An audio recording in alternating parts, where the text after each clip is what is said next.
السلام علیکم۔ کبھی خیال آیا ہے کہ دنیا کے ایک کونے سے دوسرے کونے تک کا سفر کیسا ہوتا ہے، یا پھر الگ الگ معاشروں میں زندگی گزارنے کا اصل مطلب کیا ہے؟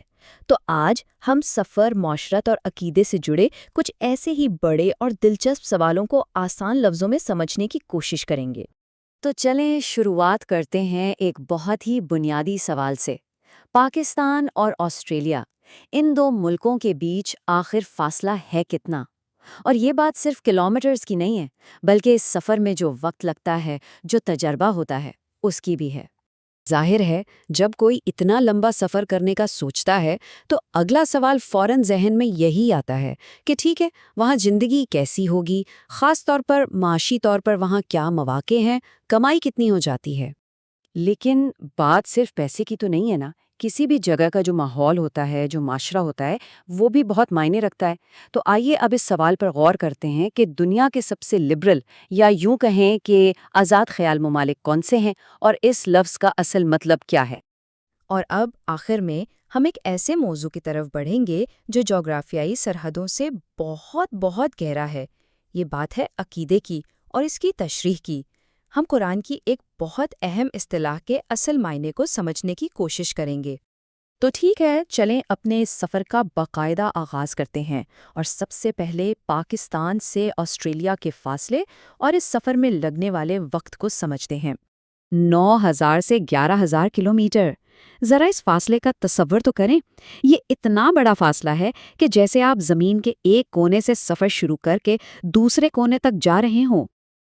اب اگر اسی فاصلے کو وقت میں دیکھیں تو ہوائی جہاز میں آپ کو مسلسل 12 سے 14 گھنٹے لگ سکتے ہیں، مطلب تقریباً پورا ایک دن آپ کا سفر میں ہی گزر جاتا ہے۔ اچھا، اتنے لمبے ہوائی سفر میں ایک چیز جو اکثر لوگوں کو پریشان کرتی ہے وہ ہے ٹربیولنس، یعنی جب جہاز ہوا میں تھوڑا ہلتا ہے۔ تو یہ جان لیں کہ یہ بالکل ایک نارمل سی بات ہے، اور پائلٹس اس صورتحال کو سنبھالنے کے لیے پوری طرح سے ٹرینڈ ہوتے ہیں۔ تو ٹھیک ہے، یہ لمبا اور مہنگا سفر کر کے جب کوئی کسی مغربی ملک پہنچتا ہے تو سب سے اہم سوال آتا ہے کمائی کا۔ چلیں اب ذرا وہاں کی سیلری اور خرچوں کا حساب کتاب دیکھتے ہیں۔ آسٹریلیا جیسے ملک میں ایک اوسط ماہانہ سیلری 3,000 سے 7,000 آسٹریلین ڈالر کے درمیان ہوتی ہے۔ اب ظاہر ہے، جب اسے پاکستانی روپے میں بدلتے ہیں تو یہ رقم بہت بڑی لگتی ہے، اور یہی وہ چیز ہے جو بہت سے لوگوں کو اپنی طرف کھینچتی ہے۔ لیکن کہانی کا ایک دوسرا رخ بھی ہے، اور وہ یہ کہ جہاں سیلری زیادہ ہے وہیں زندگی گزارنے کا خرچہ بھی آسمان سے باتیں کرتا ہے۔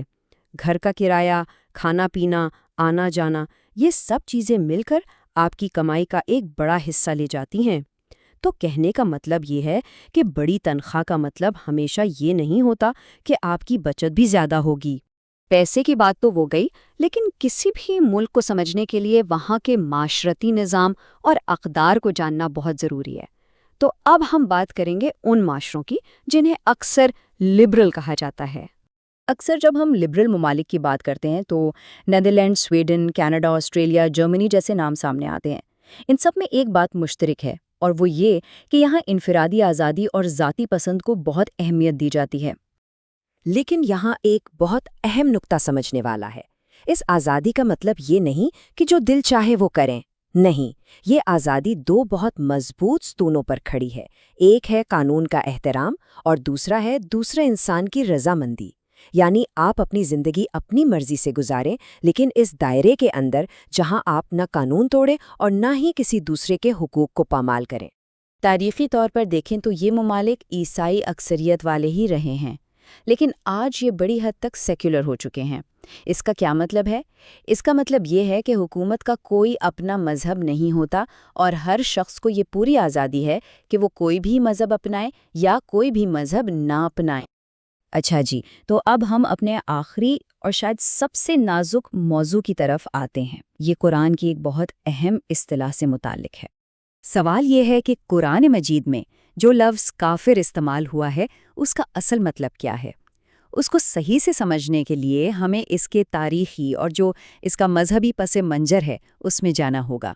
دیکھیں، سب سے پہلی اور سب سے اہم بات یہ ہے کہ کافر کوئی قومیت نہیں ہے، نہ ہی یہ کسی نسل کی پہچان ہے۔ یہ خالصتاً عقیدے سے جڑا ایک تصور ہے۔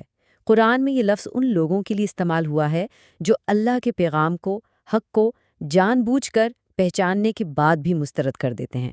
خاص طور پہ یہ اصطلاح نبی اکرم صلی اللہ علیہ وسلم کے دور کے ان لوگوں کے لیے تھی جن کے سامنے حق بالکل واضح ہو گیا تھا، لیکن انہوں نے اسے ماننے سے انکار کر دیا۔